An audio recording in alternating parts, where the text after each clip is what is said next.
So now we can have a summary from, okay, Mr. Raymond.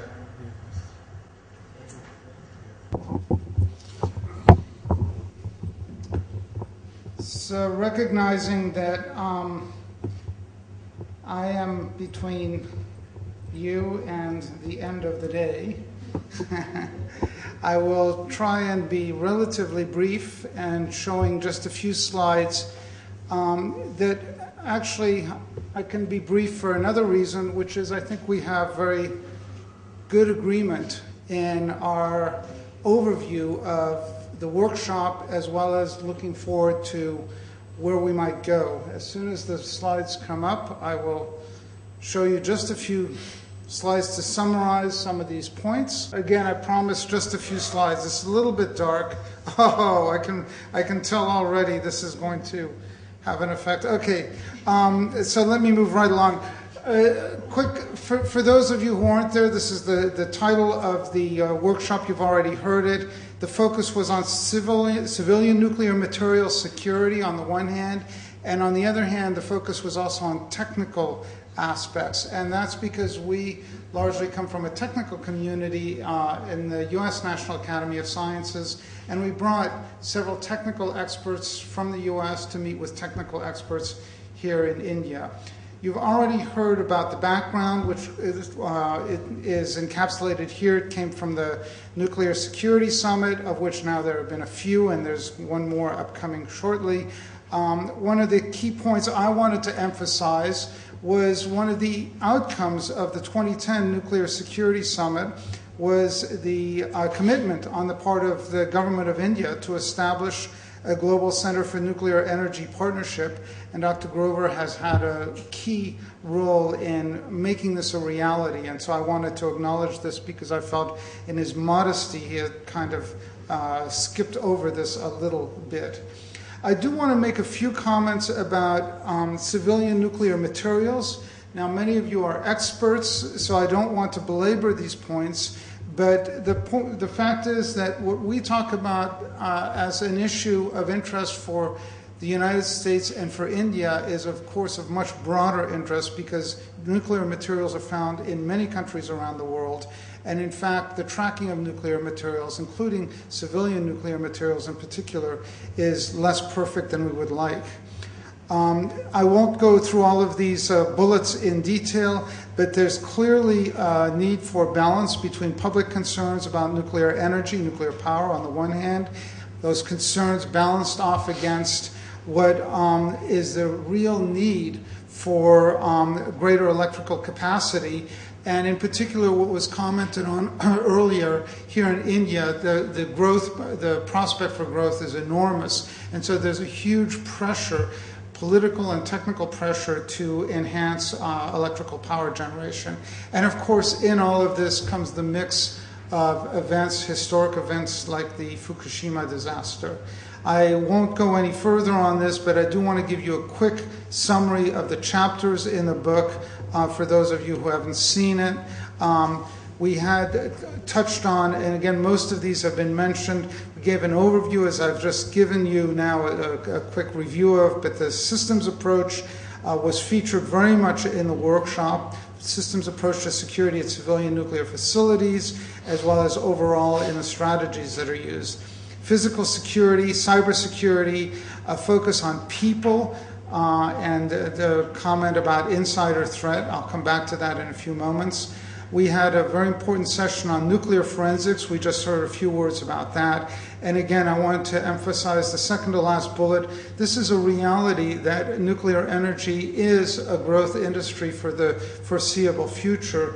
And very much this is a pressure that's felt here in India. What we meant by a systems approach is elaborated a little bit on this slide. Which is that, first of all, we recognize that the issues are not unique to one country. We need to compare notes, and we're starting in our discussions through this particular dialogue with a bilateral discussion between the U.S. and India, but of course we expect on the U.S. end to be talking with many countries, which we are doing, and of course our Indian friends and colleagues doing the same. Communication with the public, this was mentioned earlier. communication with the public is absolutely crucial.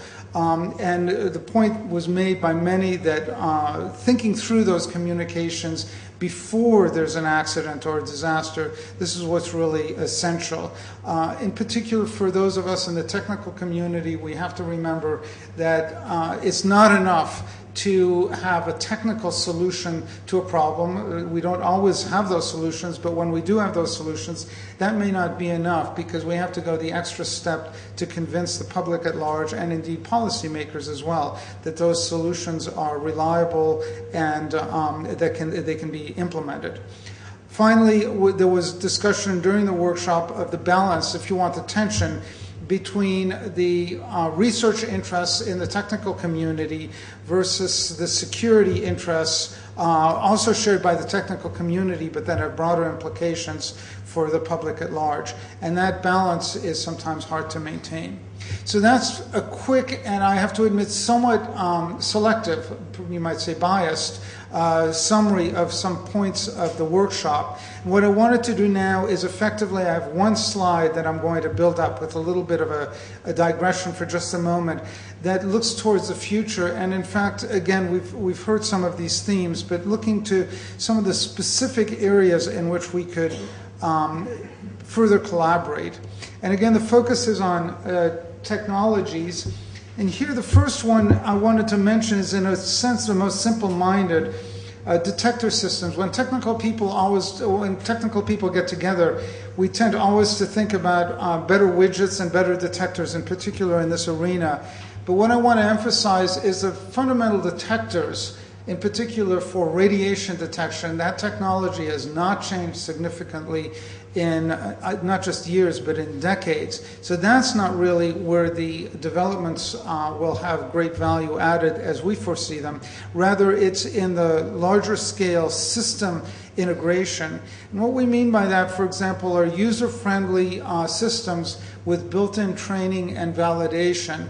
So these are systems that are intended to mitigate the problem that we heard about earlier today of an intelligent person being tasked with an extremely boring, a lengthy task every day. That's a recipe for disaster. And you have to build into the system certain challenges and tasks that could be part of an ongoing training that actually keeps the individual alert and keeps them notified that they are actually performing at a certain level, and there are metrics that can come out of this. This means integrating the hardware that we so love as technologists, software we also know something about, but an area that we feel much less comfortable about, because frankly we know much less about that, is psychology, is the individual and the social psychology, sometimes referred to as the culture that's involved. And this is a very imperfect area on which I think we can benefit from comparing notes across communities.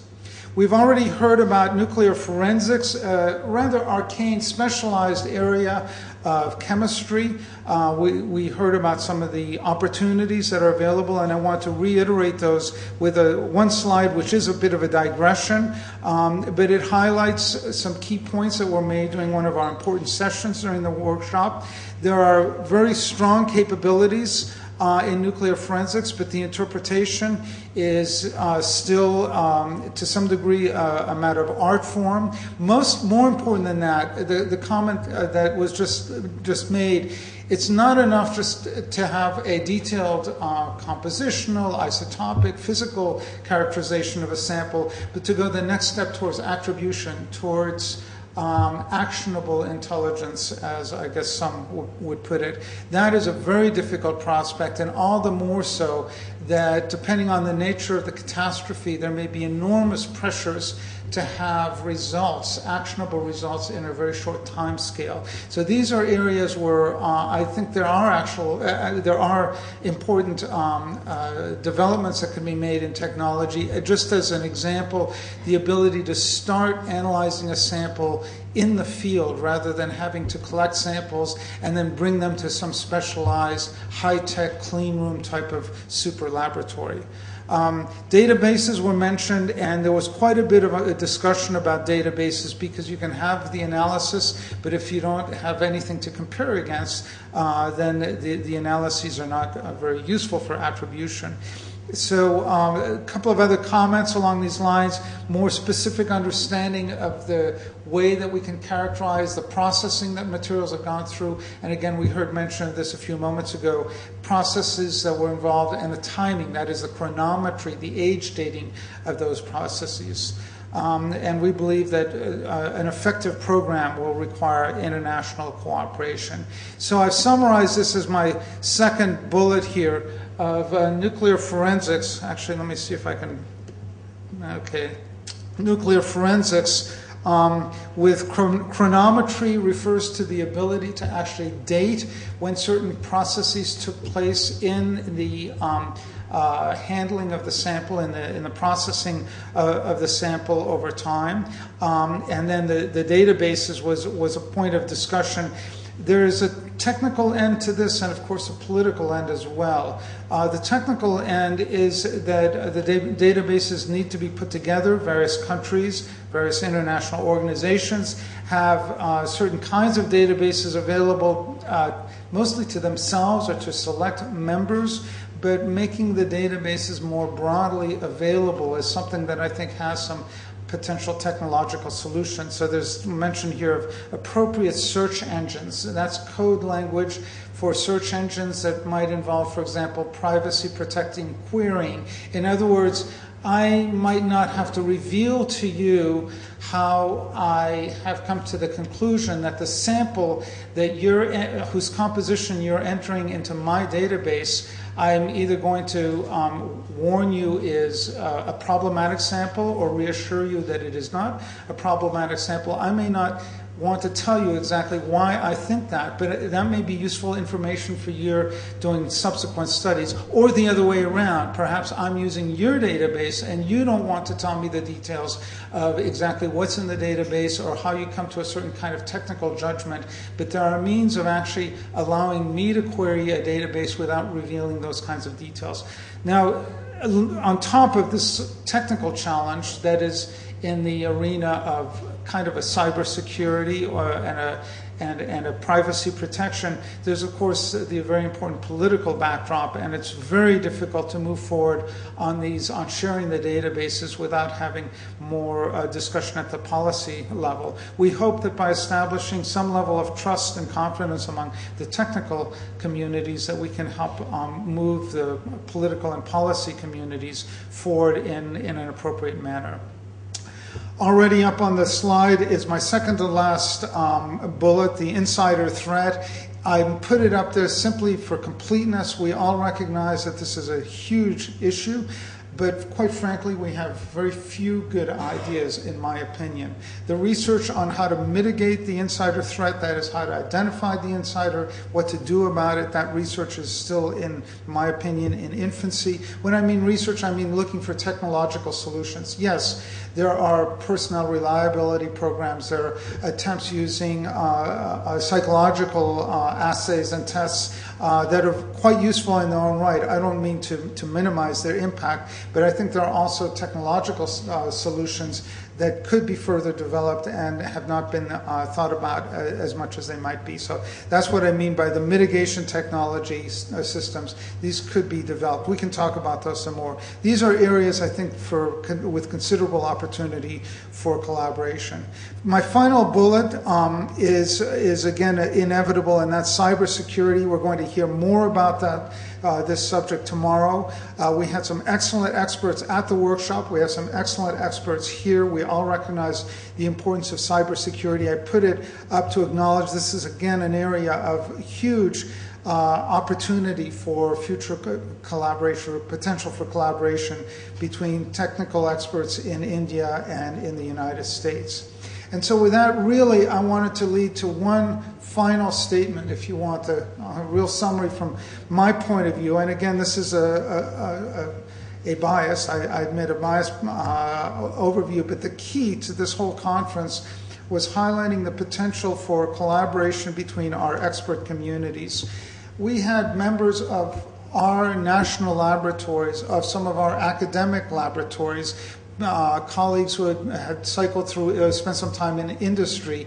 On the Indian side, similarly, there were experts from government laboratories, from academia, from industry, and it was, I think, very clear that the technical communities were at the time and continue to be anxious to collaborate with each other and compare notes. We could see many ways, many opportunities for us to benefit from each other's experiences and background, technical input. In some areas, one community, one side has a bit more expertise than the other. We can benefit from this. And so I've just highlighted with these 4 bullets some ideas that had come out of the workshop as a starting point for collaboration between our communities. But it's really this very last point, this is why I put it in red, that came across loud and clear in the workshop, namely to get the expert technical communities to be able to work with each other more effectively. And that, I think, is more a matter of policy decision than that the technical communities have anything but complete interest and enthusiasm for getting going in this direction. With that, I'll stop and take any questions along with our moderators. Thank you very much.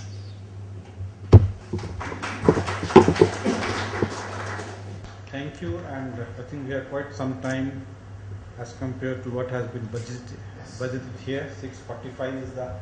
So any questions from anyone? Yes. My question is for Dr. Raymond.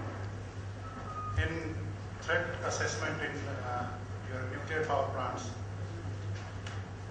what are the points you consider for the information to be kept as classified or to be sent to the public domain? What are the factors you consider before putting any information on classified?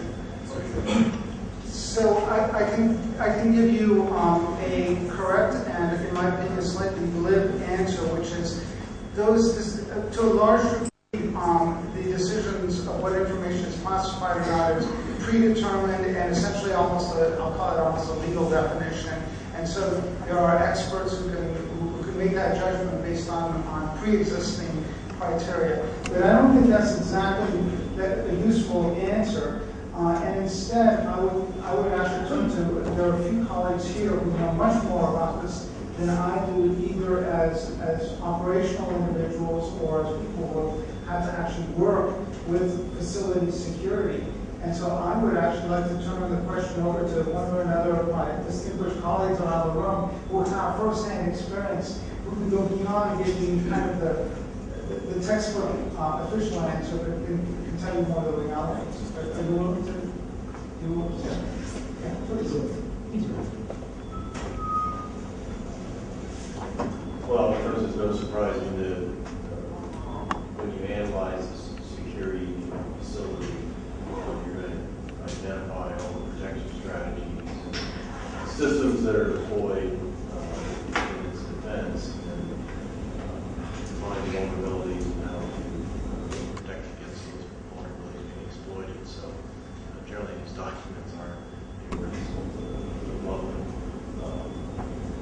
They can be some overuse in being released, but the details of the analysis are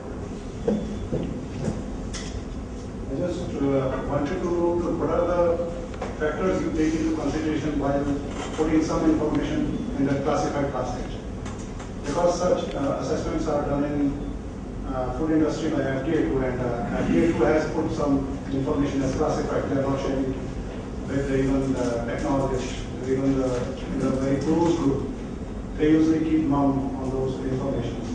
I just wanted to know what are those factors that we should also take into consideration while asking questions that they might not be easy answering. Well, we have classification guides that we follow when we write reports, and we have to classify the various sections, and that determines what can be releasable and what's not. But in essence, it's description, details of protection system that someone could exploit if they were to know those. So that's pretty much the overall driver.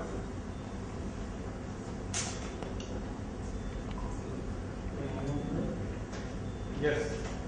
Yeah, please go ahead. Just wanted to state something. I agree that we need to look into how much danger is there from activists, but there is a slight difference. Oh, I thought it was quite loud.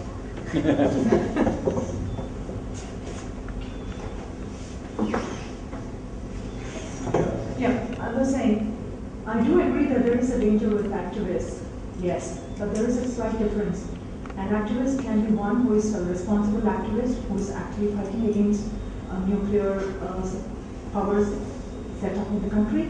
An activist could be one who is actually a saboteur behind the scene. So that there has to be a difference made between two. Secondly, sharing of nuclear material details. Every country has its own security reasons. They may not be sharing. However much they may want to share, however much there are considerations on the threats. Perhaps we have to go one step ahead and not just think about sharing of nuclear material details. We may have to think of cooperations on what if there is a threat which arises, and during a threat, how do you collaborate? Maybe that needs freezing. Thirdly, on information. You're creating an information database.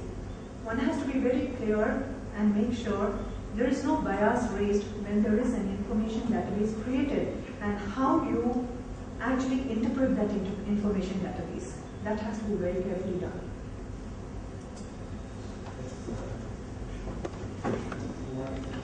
If I've understood your question, I would like to begin by recalling that there was a time when, sitting here in India, you could access reports of all the nuclear power stations in the US with details about the drawings of the layout, plant layout and all that. That I think should not be anymore published, and I think that has also been withdrawn. Okay. Otherwise, I think you could get it from the Nuclear Regulatory Commission because it had details about all the power plants. I think apparently from the security angle that cannot be made public. The other thing is that, as was mentioned, all the safety systems, which are the vulnerable components, if they are incapacitated, the plant could be affected. So I think those details cannot be.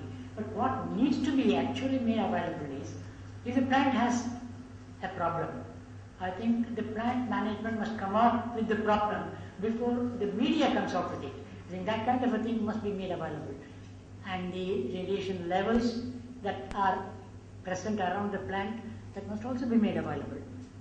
This is not always being done in all the countries, but I think US and France are some of the countries which provide a good example of what is to be done in these cases. I think they are essential information to be made to the public. Discussion about the reliability of these plants and whether they're safe and whether they're properly regulated. So there are ways of sharing appropriate information and not sharing information that could lead to greater vulnerability and so on. Regarding the threat, which is what you talked about before, there's very little that's shared publicly. The design basis threat for facilities typically is not shared. And I wanted to speak just to one of the points that was made over here.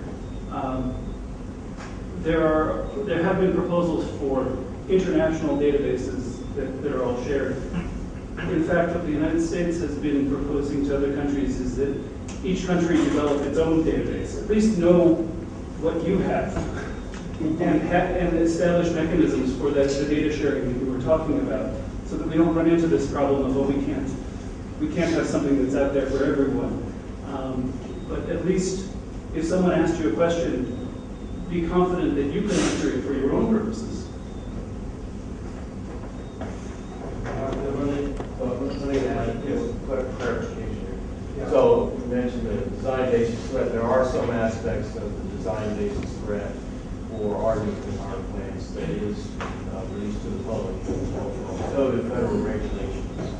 So as I mentioned, there's some high-level things that are releasable to the public in terms of security. So to give the public some assurance that appropriate measures are being put in place. But the specifics about the security at an individual plant aren't.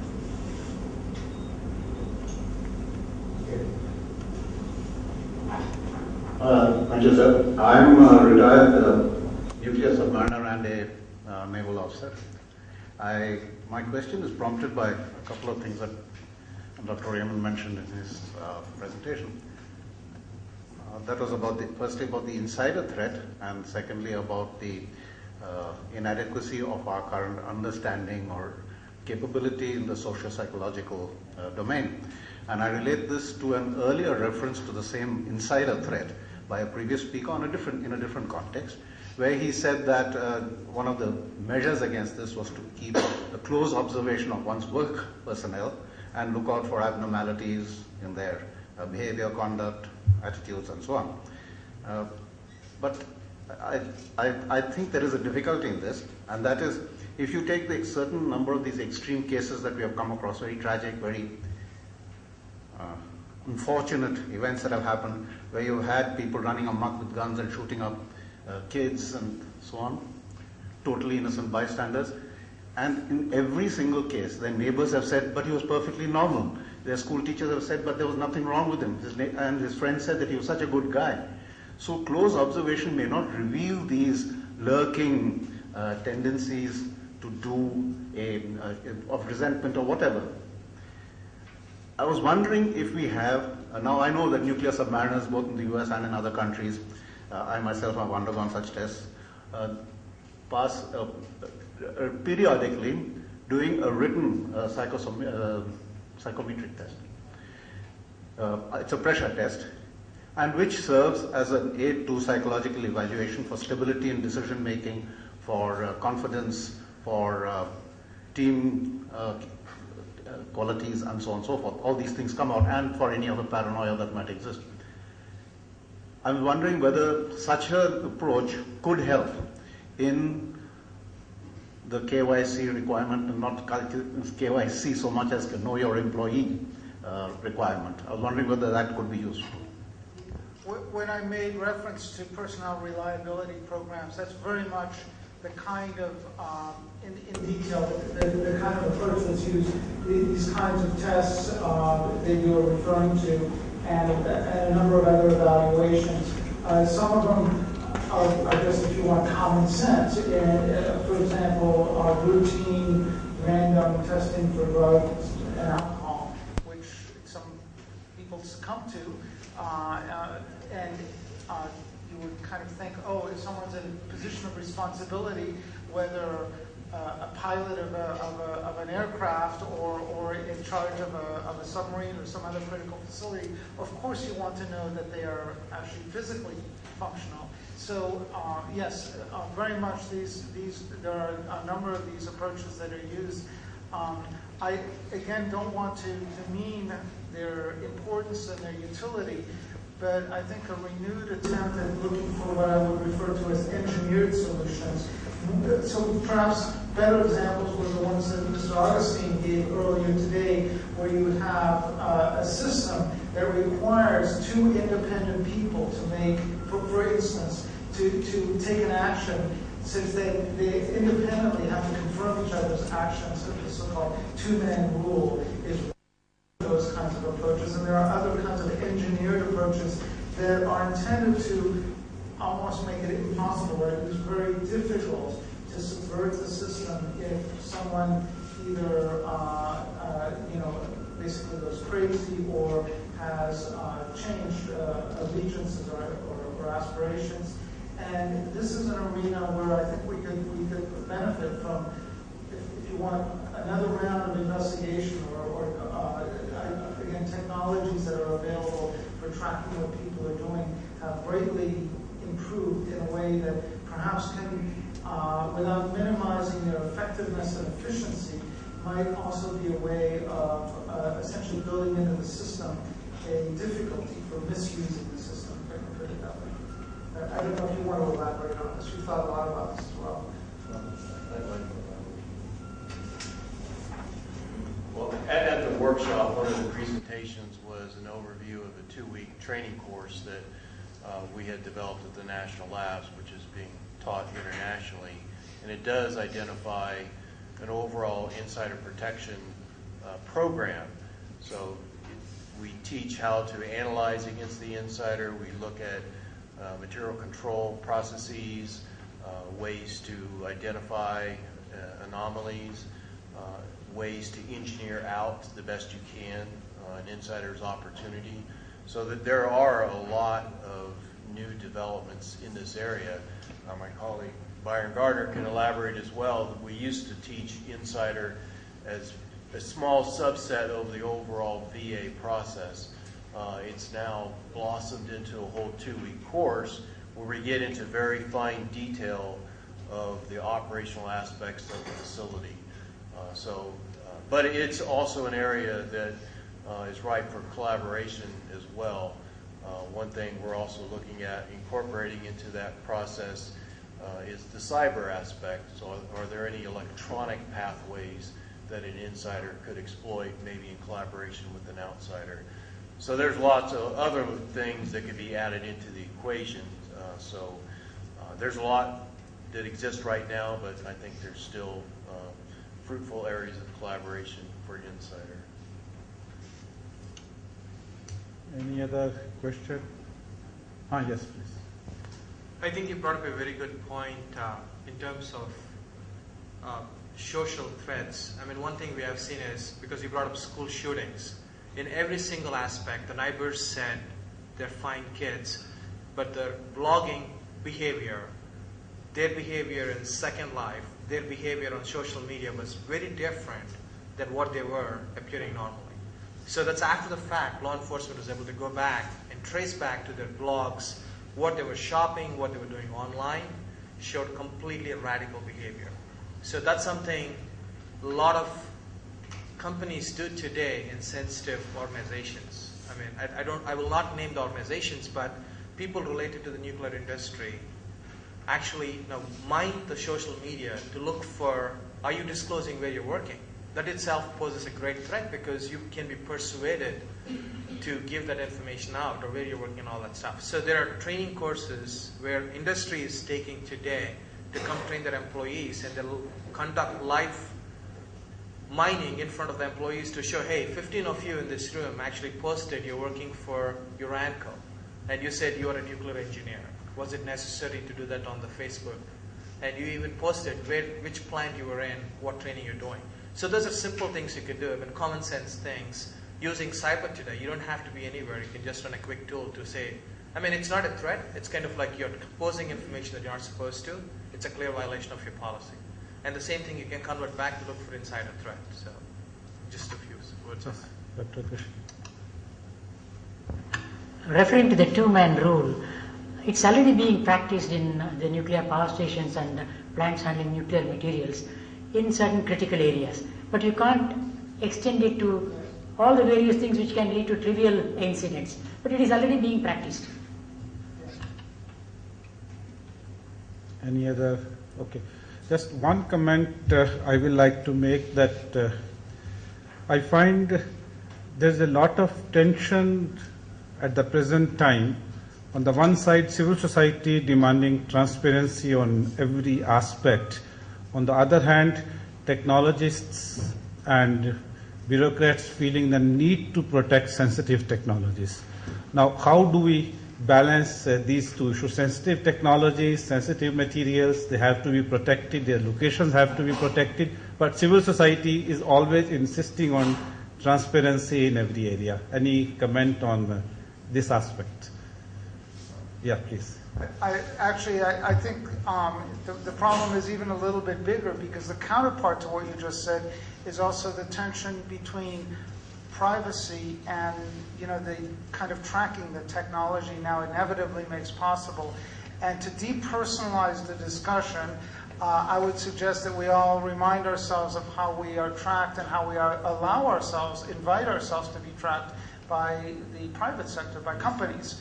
And so I think there are both sides. There's both, as you say, this tension with transparency versus needing to protect certain kinds of sensitive, potentially harmful information or misusable information, but also the tracking of people. We heard of tracking of people on social media. Well, that's exactly what those social media companies are doing. That's their business model. on the one hand. On the other hand, I think, again, for our democracies, just as an example, in India and in the United States, there's quite a point of discussion these days about what is the nature of privacy. And for some, especially I find among technical colleagues, it's almost the easiest thing is to say privacy is gone. And perhaps that's so. I don't know that, but I think that's a little bit dangerous to jump to the conclusion that privacy is gone, because that has all sorts of other social and political consequences, I believe. So I think your question actually has both sides encapsulated, and I think this is very much an area of debate. Yes. Tiny cameras and even video cameras, and you have a person working in your home who is angry with you, and they leave cameras all over your home, then put them on the web. There's not much you can do about that. You can't get it back. And I asked him, how do you feel about that? And his answer was, he said, get used to it. And he walked away.